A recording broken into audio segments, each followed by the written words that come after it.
네, 여러분 안녕하세요. 지오TV입니다. 오늘은 아프리카의 수단이란 나라로 한번 가보겠습니다. 요 며칠 뉴스에 계속 나오고 있는 곳이죠. 수단은 아프리카 중북부 이집트의 남쪽에 위치한 나라고요. 사하라 사막을 기준으로 봤을 때는 약간 동남쪽에 위치해 있는 나라입니다. 원래는 수단이 아프리카에서 가장 면적이 넓은 나라였는데요. 지금은 북수단과 남수단으로 나눠지면서 아프리카 대륙에서 세 번째로 넓은 나라이자 세계에서 면적 16번째로 넓은 나라가 되겠습니다. 2011년 7월에 남수단과 북수단으로 분리가 됐다고 해요.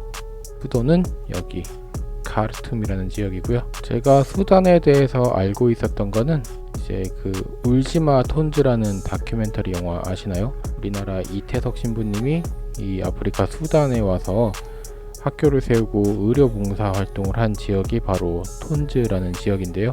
그 울지마 톤즈라는 영화를 아주 감명 깊게 본 기억이 있어서 이곳 수단에 대해서 그 정도만 알고 있었거든요. 그래서 울지마 톤즈 이태석 신부님이 활동하셨던 지역은 이 현재 남수단 지역에 위치해 있는 톤즈라는 지역입니다. 밀림이 우거져 있는 그런 지역이고요. 상당히 낙후되어 있는 지역이었는데 이곳에 학교를 세우고 병원을 운영하셨다고 해요. 이 먼 곳까지 어떻게 와서 그렇게 활동을 하셨는지 참 대단히 존경스러운 분입니다. 우리가 흔히 봐왔던 국가들과는 상당히 다른 모습이죠. 위성 사진으로 보아도 포장되지 않은 도로와 낮은 1층짜리 건물들, 그리고 군데군데 나무와 풀들이 자라고 있는 모습이에요. 딱히 울창한 숲도 없고 이렇다 할 큰 시설들도 전혀 보이지 않는 지역, 이 남수단의 톤즈입니다. 이 구글어스에서 국경선을 보시면은 이렇게 빨간색으로 표시된 지역이 있거든요. 이 지역은 이제 아마도 국경이 좀 확실하지 않은 분쟁 지역은 이렇게 빨간색으로 나오는 것으로 알고 있어요. 남수단이 이제 수단에서 분리 독립을 했지만 아직 그 국경의 일부 지역은 이렇게 분쟁 지역으로 남아 있는 상황입니다. 그래서 수단이란 나라를 이렇게 보시면 남쪽으로는 이제 분리 독립한 남수단이 있고요. 동쪽으로 홍해 쪽에 해안선이 있고 그 남쪽에 에리트레아, 다음 에티오피아, 남수단, 중앙아프리카 공화국, 차드, 그리고 리비아, 이집트, 이렇게 국경을 맞대고 있는 나라입니다. 그리고 국토의 한 가운데로 이렇게 나일강이 자리 잡고 있고요. 나일강을 중심으로 도시가 발달해 있는 상황이에요. 수도인 카르툼은 청나일강과 백나일강이 만나는 두물머리죠. 일종의 두물머리 지역에 수도인 카르툼이 위치해 있습니다. 청나일, 백나일은 예전에 한번 설명해 드린 적이 있었던 것 같은데요.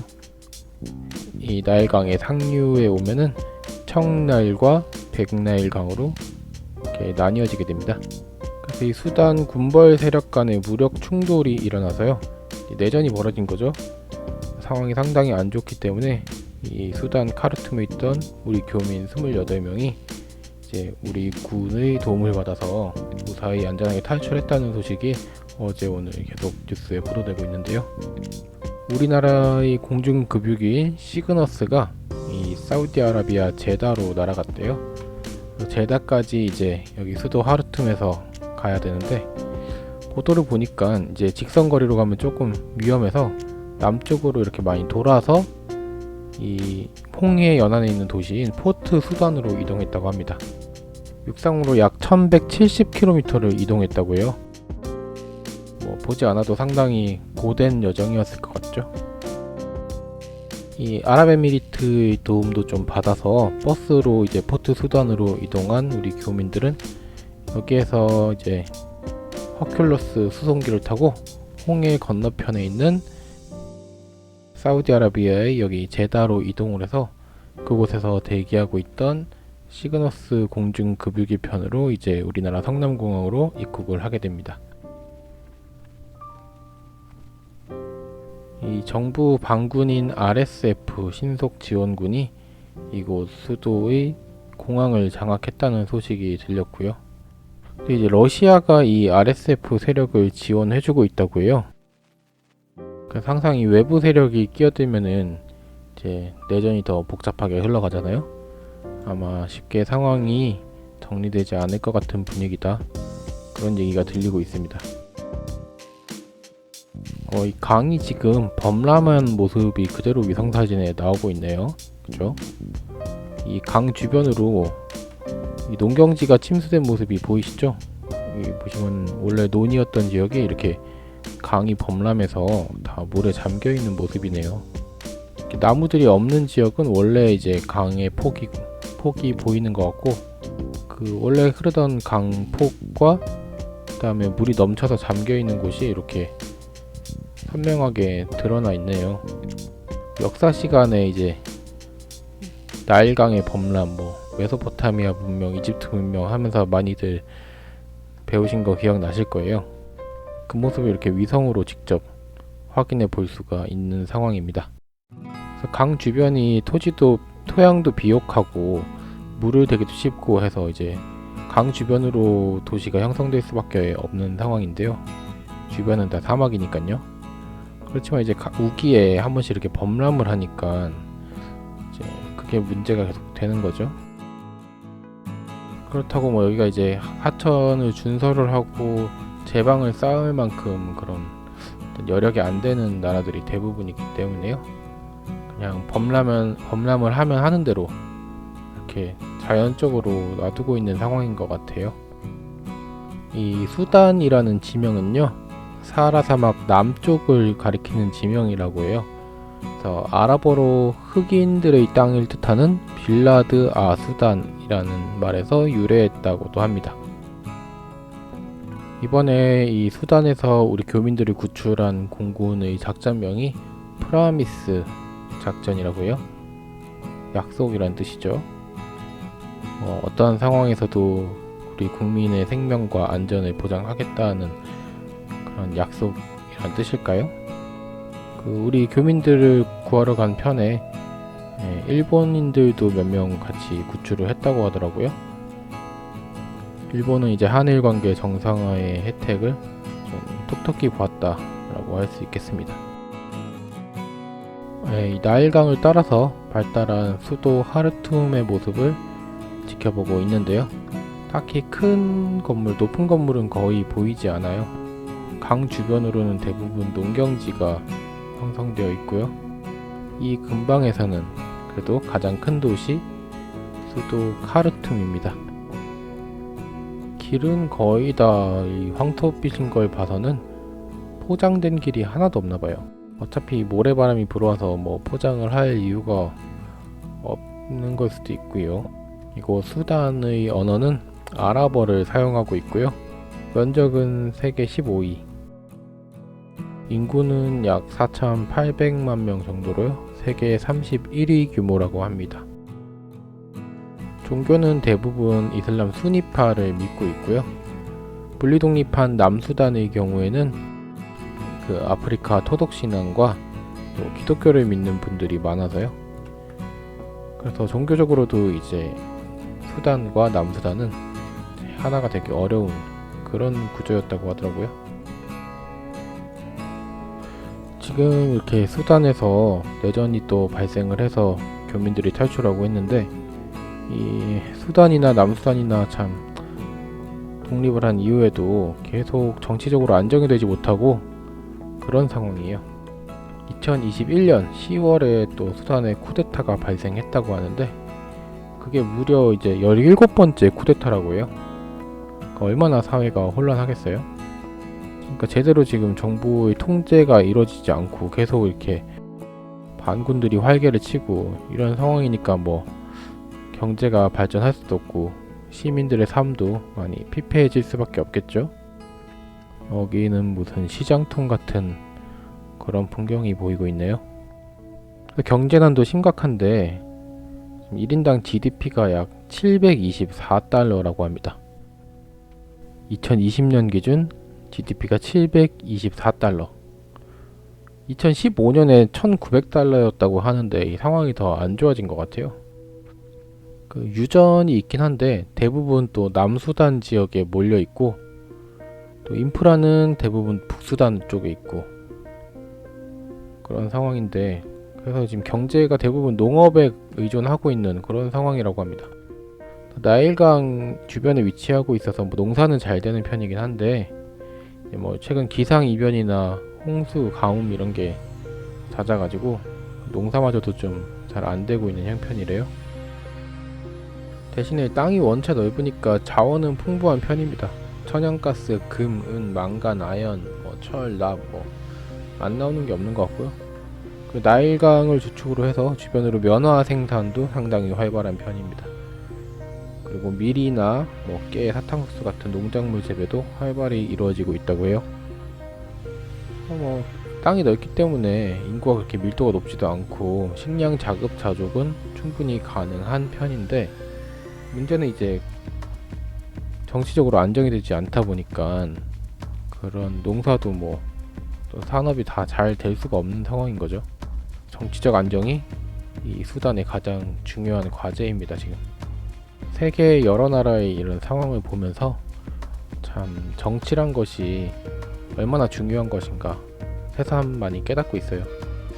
우리 정치가 안정될 때는 사실 우리 삶에 얼마나 영향을 미치나 이런 생각을 하기도 하지만, 막상 문제가 생기고 나면은 이제 그때서야 깨닫는 거죠. 아, 정치가 우리 삶에 굉장히 밀접한 관계가 있구나, 우리가 관심을 가지고 지켜봐야겠구나 하는 걸 이제 문제가 생기고 나서야 깨닫기 때문에, 소잃고 외양간 굳히지 말고 평소에도 좀 관심을 가지고 많이 지켜보자, 그런 말씀 드리고 싶네요.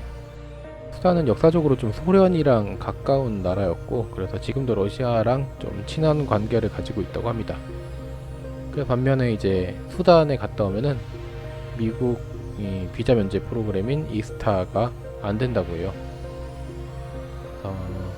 미국이랑은 좀 관계가 안 좋고 서방에 좀 제재가 많이 있었기 때문에 이 수단에 가려면 현금을 많이 챙겨 가야 된다고 합니다. 송금이나 ATM 이용 이런 것도 서방 제재 때문에 거의 안 되는 상황이기 때문에 현금이 많이 필요한 그런 수단입니다. 러시아랑도 가깝고 최근에는 중국이랑도 좀 가깝게 지내고 있다고 해요. 뭐 아프리카 국가들 중에서 중국이랑 가깝지 않은 나라가 없죠. 사실 요즘은 중국이 워낙에 아프리카에 투자를 많이 하고 있으니까요.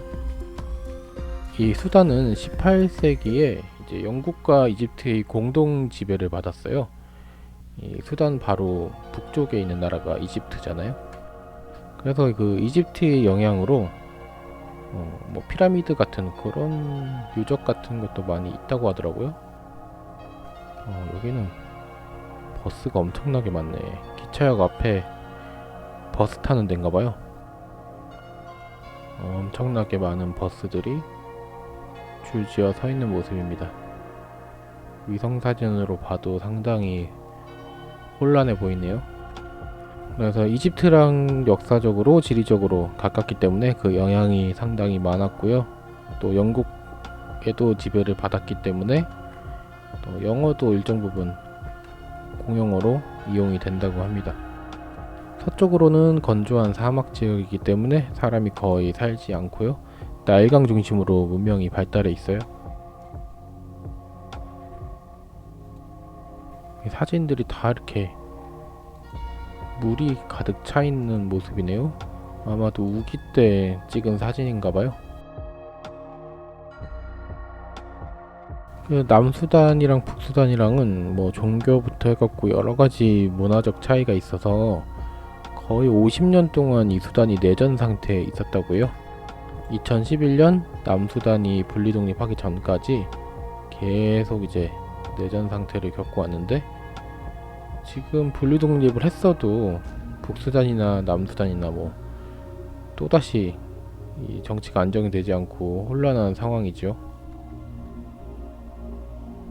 그럼 이제 북수단도 이 내전으로 골머리를 앓고 있지만, 남수단은 군부 독재가 아주 심한 상황이어서 독재 정치를 하려고 헌법도 개정하고 또 군인들을 통해서 민간인 학살이나 약탈이 굉장히 자행되고 있다고 해요. 남수단을 탈출하려는 사람들도 많은 상황이라고 합니다. 이렇게 땅도 크고 자원도 풍부한데 정치만 좀 안정되면은 발전 가능성이 상당히 높은 나라일 것 같은데요. 참 안타깝네요. 이 강을 중심으로 해서 농경지가 길쭉길쭉하게 뻗어있는 그런 모습이에요. 보시면은 이 나일강 주변으로 해서 경작지가 상당히 넓게 펼쳐져 있죠.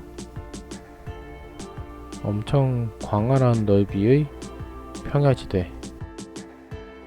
지금 여기가 굉장히 넓은 지역에 이렇게 넓게 농업지대가 펼쳐져 있고요. 구획 정리도 상당히 잘 되어 있는 모습이네요. 엄청난 규모의 수단의 농경지 모습 보고 계십니다. 이 농경지의 중간중간에 이렇게 도시가 형성되어 있고요. 구획이 아주 깔끔하게 정리가 잘 되어 있네요. 외교부 홈페이지를 보면요, 여행경보 조정이 됐는데 수단 전 지역이 여행경보 3단계로 조정 발령이 되었다. 신속지원군과 수단 정부군 간 교전이 이루어지고 있고 정세가 안 좋아서 이제 치안이 급속도로 악화되어 있습니다. 교전이 계속되고 있어서 공항이 폐쇄되고 이동과 통행에도 제한이 있는 상황이다. 절대로 이제 수단에는 지금 가시면 안 되는 상황이신 거죠. 네, 이렇게 안전 공지를 보시면은 수단 전 지역이 지금 입국 제한 여행경보 3단계가 발령되어 있는 상황입니다. 출국 권고 지역으로 되어 있네요. 수단의 남부는 이제 열대 기후 지역이고요. 북부는 좀 건조한 사막 기후예요. 수단 북부 사막 지역의 경우에는 습도가 이제 15% 이하의 아주 건조한 지역이라고 할 수 있고요. 또 여름철에는 상당히 기온이 높고 40도에 육박하는 기온이고요. 자외선이 강하기 때문에 이제 긴팔 옷을 입으시는 게 좋다고 합니다. 반면에 이제 7월과 8월에는 이제 우기이기 때문에 강이 범람해서 침수 피해 유의를 해야 되고요. 또 습도가 상당히 높다고 합니다. 소나기가 많이 내리고요. 이 우기가 시작되기 전에 하붐이라고 해서 고온 사막에서 날아온 고온 모래바람이 덮치는데 이때 일상생활이 상당히 불편하다고 해요. 그래서 좀 주의가 필요하다고 합니다. 이렇게 더운 나라에 가면은 의외로 이제 긴팔 옷이 많이 필요하거든요. 근데 실내에 가면 항상 에어컨을 세게 틀어놓기 때문에 긴팔이 필수예요. 그리고 자외선을 막아줄 목적으로도 긴팔 옷이 많이 필요합니다. 해안을 따라서도 계속 사막이 이어지고 있네요.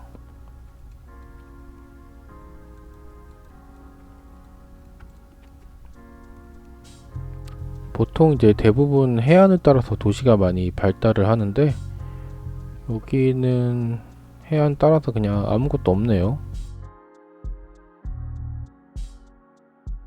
네, 여기는 수아킨이라는 도시고요.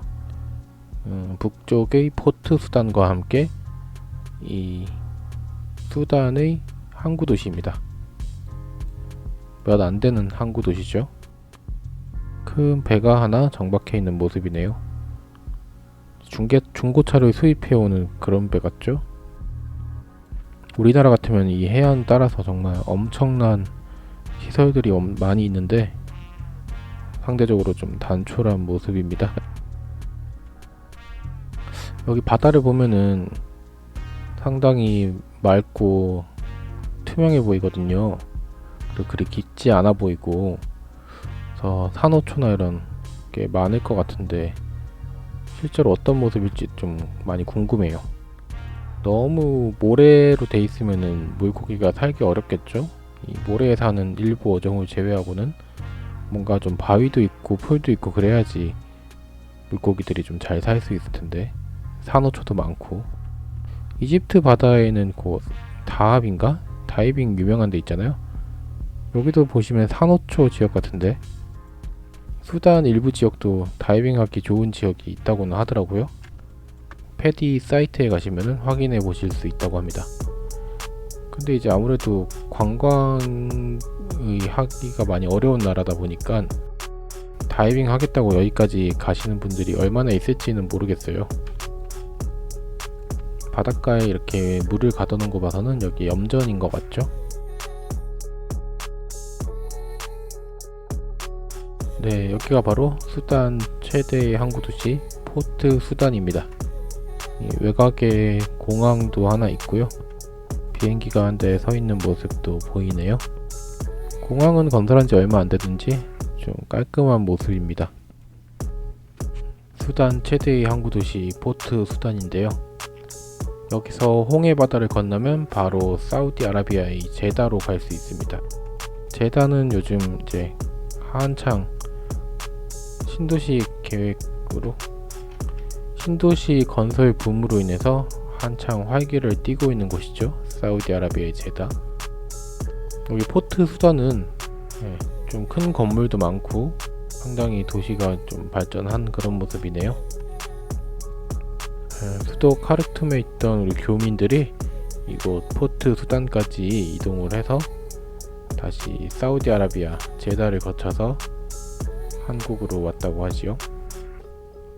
먼 길 오시느라 고생하셨다는 말씀을 드리고 싶네요. 이곳 포트 수단에서 사우디아라비아 제다까지 거리는 약 300km 정도 되네요. 홍해가 이렇게 폭이 넓지가 않죠. 한 200에서 300km 정도밖에 안 되는 아주 좁은 바다입니다. 그렇지만 이제 위치적으로는 굉장히 중요한 곳이죠. 이집트 스웨즈 운하를 통과하는 배들이 모두 이곳 홍해를 거쳐서 지나가야 됩니다. 홍해 바다가 또 아주 맑고 산호초도 많이 발달해서 더운 바다다 보니까 여기 이집트의 다합이나 후르가다 같은 곳에서는 다이빙도 많이 하고 관광객들이 그래서 많이 온다고 해요.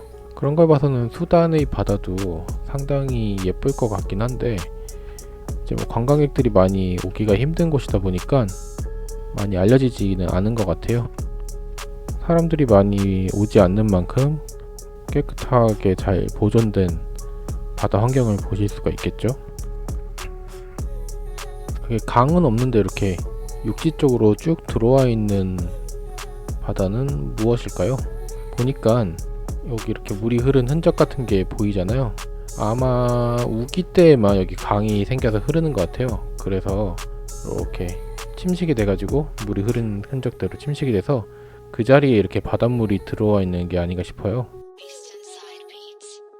그래서 위성사진으로만 봐도 아주 청량감이 느껴지는 그런 수단의 바다입니다. 이런데 산호초 보세요. 그냥 하늘에서만 봐도 좀 어느정도 상상이 되는 것 같아요. 물속이 얼마나 아름다울지. 여기는 산호가 잘 발달되어서 파도를 좀 어느정도 막아줘서 좀 단단하게 다이빙하기 좋은 그런 포인트인 것 같습니다. 지금까지 수단에 대해서 조금 알아봤는데요. 사실 정보가 별로 없어서 제대로 설명을 많이 못 해드린 것 같아요. 오늘은 이 정도로 알아보고 나중에 좀 기회가 있을 때 수단에 대해서 조금 더 깊이 있게 알아보는 시간을 가졌으면 좋겠습니다. 왜냐하면 땅이 굉장히 넓거든요, 여기. 그래서 좀 찾아보다 보면 재미있는 지형도 많을 것 같은데 오늘 다 알아보기는 좀 정보가 별로 없어서 제가 아직 많이 찾아보질 못해가지고 제대로 설명을 못 드릴 것 같아요. 그래서 수단은 나중에 한 번 더 찾아보는 걸로 하겠습니다. 지금까지 수단에 대해서 한번 알아보았고요. 하루빨리 정치적으로 좀 안정이 돼서 좀 수단의 국민들이 편하게 생활할 수 있는 날이 올 수 있었으면 좋겠습니다. 지금까지 시청해주셔서 감사드리고요. 다음에 더 재미있는 내용으로 찾아뵙도록 하겠습니다. 감사합니다.